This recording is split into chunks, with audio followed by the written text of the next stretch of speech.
Pathmark is the intelligent tool for website lead generation.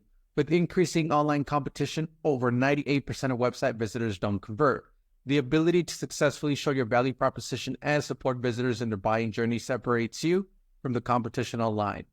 Pathmark qualifies and converts leads on your website by figuring out where they are in the buying journey and influencing them in key decision moments with relevant micro experiences like case studies, intro videos, and much more. Stay relevant to your visitors and increase conversions by 50%. Add Pathmark to your website in seconds. Let the AI do all the work and get access to 50% more qualified leads while you keep doing marketing and sales as usual. Check us on pathmark.com. Welcome to today's episode. Let's talk about today's guest. We have Iwen Kuhn from Matelso, team lead of marketing there with them. How are you doing today, Iwen? Hi, Ernesto. Thanks for having me. I'm doing fine. It's great to have you. We're discussing a little bit about Matelso, which you guys are all about, but let's kick it off with that, right? So that way our listeners could get a little bit more notion of you guys. In your own words, tell us a little bit more. Yeah, thank you. Happy to do so. We are a German company, founded in 2006, about 40 people doing software, and we follow a mission, which is marketing and sales stronger together. So we want to combine both of these departments to get a better result for the company. And that's what we do.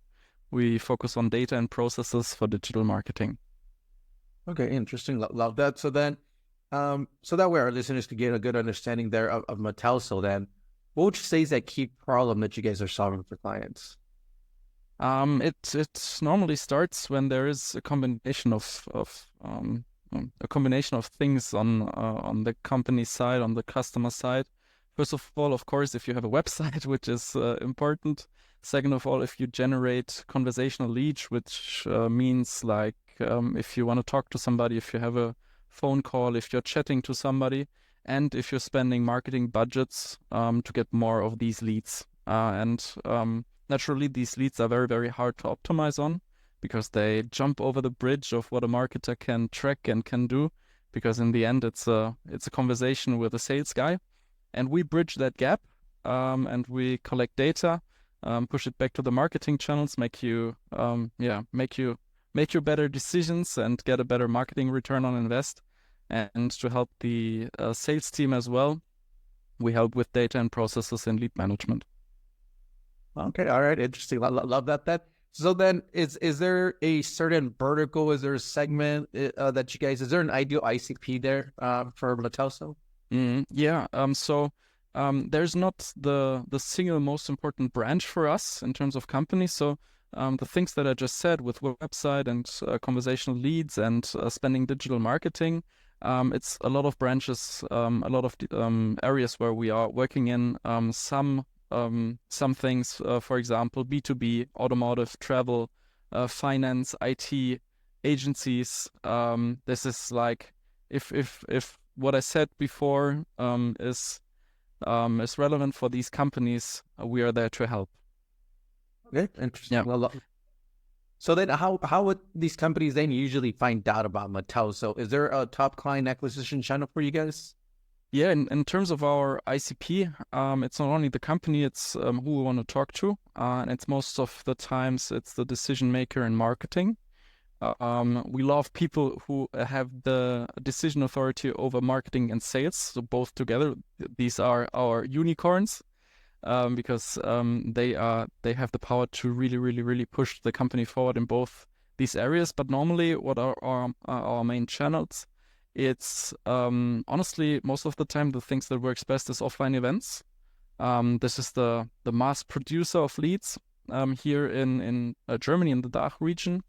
But of course, when you know that you have exactly that problem, search is very important for us. We have, and that's why I start explaining it. We have a very a broad funnel to generate leads. Partner agencies are very important for us, and now we are pushing demand gen, especially on LinkedIn with paid, which we are doing our first steps. Yeah, we have reinvented and restarted our marketing 2 years ago, and so we, in some areas, we are still a little bit early on and testing a lot of stuff, but this makes it fun in the same way. Definitely. Okay. And so then that way our listeners who are tuned in can go ahead and visit you, Ivan. They can always check you out at matelso.com. What Yes. role does the website then play for client acquisition? It's crucial for me. Being responsible for this area, for me, it's I like to call it the single point of truth. Because it's a single point of truth in terms of brand, in terms of story, in terms of content, lead nurturing. So everything we do, we try to implement it into the website and try to follow our goal to help people who don't know us to get to know us, and then nurture their interest, and then finally making them inquire for an appointment or already book online, book our software online. So for us, it's crucial and a very important part of the marketing strategy, because at the end, if a user gets to know us, he will get to know us over our website, or it's at minimum a very important touch point in its journey. That's I think that's it for the website. Okay. All right. Interesting. Love that. So then on that note, then, is there any tools or tips or methods that you would recommend to our listeners as far as some website lead generation? As we've started everything all over in the last 2 years, I'm not sure if I have any big tool tips for a very advanced online marketers. But I think what is important on a website, first of all, it's very important how you make your user follow your funnel. So how do you attract them? What kind of content do you offer them in which funnel stage? And are they really clicking themselves from one funnel step to the other? So are they just learning about Matelso and then learning about the problem, and then learning about the product, and then maybe generating an inquiry for us? In terms of tools, I think it's very, very important that you know what people are doing on your site, and the tech setup is properly done, because we know if we want to rank and if we want a good user experience, we want a fast website, but we also want a website that does a lot of things and is very beautiful, has big pictures. So choosing the right CMS, optimizing it, and then helping with Google Tag Manager and Google Analytics to get an overview and have a good tech setup. I think that's like the most important thing, to do your homework. And what we also use is in terms of tools in our website is HubSpot, not only for tracking but also for triggering workflows, triggering marketing automation with forms. So this gives us a good idea. What we've recently implemented is Microsoft Clarity to have an idea about heat maps, about click journeys, which is not that easy to get in GA4. Yeah, but I think that it's I'm always more about, do you do your homeworks do you do your homeworks properly? And we are doing it right now, and that's the important tools for us to help us do these homeworks. Yeah. Definitely love those tools. So awesome that you guys are using that and for sharing that with our listeners. And well, then let's switch gears a little bit here, Ivan. And let's talk about you as a leader. You being the team lead marketing there for Matelso. What are some key tasks you'd like to focus on your day-to-day work? If I think about my task, the most important thing for me is make sure my team is happy, that they don't have any unnecessary roadblocks, that they have the support of the company and the management team. So this is for me the most important thing, as we have a team of specialized people who are very good at their job, and they should be able to do it as fast and as good as possible without any roadblocks.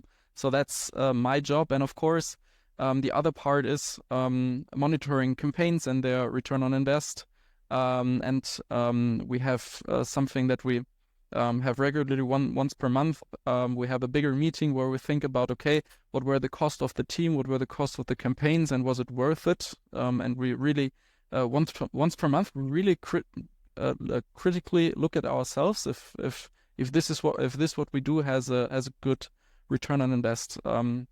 and always thinking about what we're doing, because I don't know if it's everywhere like this, but in Germany, often the marketing department is more like a cost producer, not a result producer, and I'm pushing very, very hard to have always the mindset of a result producer. In my day-to-day life, I'm also responsible for the Martech setup, and I'm jumping in every operative to do when I'm needed. The maybe this is interesting for the viewer as well, or maybe others are challenging with it as well. What we right now, which is a big, like, not a conflict, but we're working on this very hard, and it's we don't know what the best answer is right now. Is how do we present ourselves and how do we communicate in terms of how much brand versus how much product versus how much story versus then don't forget about employer branding. It's very, very hard to find good people right now, so don't forget about employer branding and managing everything, and these 4 pillars, which are very, very important.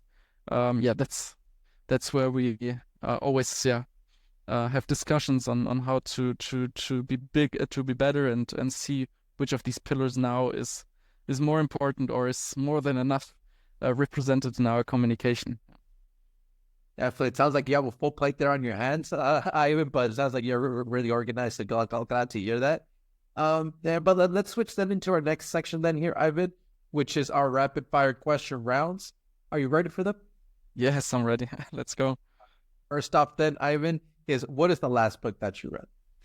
The last book, I'm not the biggest reader, but I hear a lot of books when I'm doing sport, when I'm outside or commuting, and both Alex Hormozy books, I've bought them to work through them, but both books of Alex Hormozy, and maybe they are not the best fit to what we do, but I really like the hands-on approach that he preaches in these books. Yeah.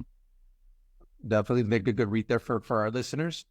Next up then, Ivan, is if there would be no boundaries in technology, what would be that one thing that you want to have fixed for your role as a marketer today? That's a very good question. I was thinking about it, and the thing is that I think technology is already good enough. The thing we have in Europe, especially, is the regulatory boundaries. So we could do way more with the technology we have, but we are not allowed to. There's a lot of regulations in terms of data protection. There's a lot of regulations in terms of what you are allowed to. There's a new AI Act, which they are implementing right now in the EU. So if we have the technology already, but I'm not allowed to use it, for example, in data quality, this is something that the technology is ready, but we are not able to do it. But if we would wish for technology, then to have CI conform designs. It's really easy to create something now with AI that looks good, but to have something for software companies CI ready, it's really, really hard. And I think it's going to take a little bit of time until this is really generating value for us. Okay, all right, interesting. I like that. So then, is there one repetitive task that you could automate? What would that be? Yeah, a short answer. What I've said before, I would love to automate more the data quality, but I'm not able to because of regulatory purposes. So this is what I would love to automate. Yeah. Okay, perfect. All right, awesome. And well, then lastly, then Ivan, I mean, you have the experience in the marketing world, but what would be that one thing that you would recommend yourself if you were to restart your journey as a marketer again? The thing is, I don't know if I would have listened to me. So easier said than done. But what I thought was not the most important knowledge or skill was project management, honestly. Very boring. But I don't think that if you have a team and you have the responsibility for department, that you should be the best coder or the best web developer, but you should be very good in communicating and project management. So I would tell myself to dive deeper in it sooner or earlier. to learn more about it. Definitely. Awesome. Love that advice that you mentioned, right? I think you would benefit from this. Yeah. But we are coming to the end of the show here, Ivan. But before we do end, I do want to give you the last word. So say someone forgets everything about the interview today. What is that one thing they should remember about your company? Easy. If you work with paid marketing and generate conversations, check out what we do. Check out our website, our blog. It seems annoying for digital marketers at first, but it's a gold mine. So check out matelso.com. It's written MATELSO.com. Definitely, right? And well, I mean, you guys love turning data into successful business stories. So to our listeners, check them out. I do want to thank you, Ivan, so much for being on today's episode, as well as to our listeners for tuning in. And I'm looking forward to our next episode at Pathmark Presents. Thanks a lot, Ivan. Thank you, Ernesto. Have a good day. Bye-bye.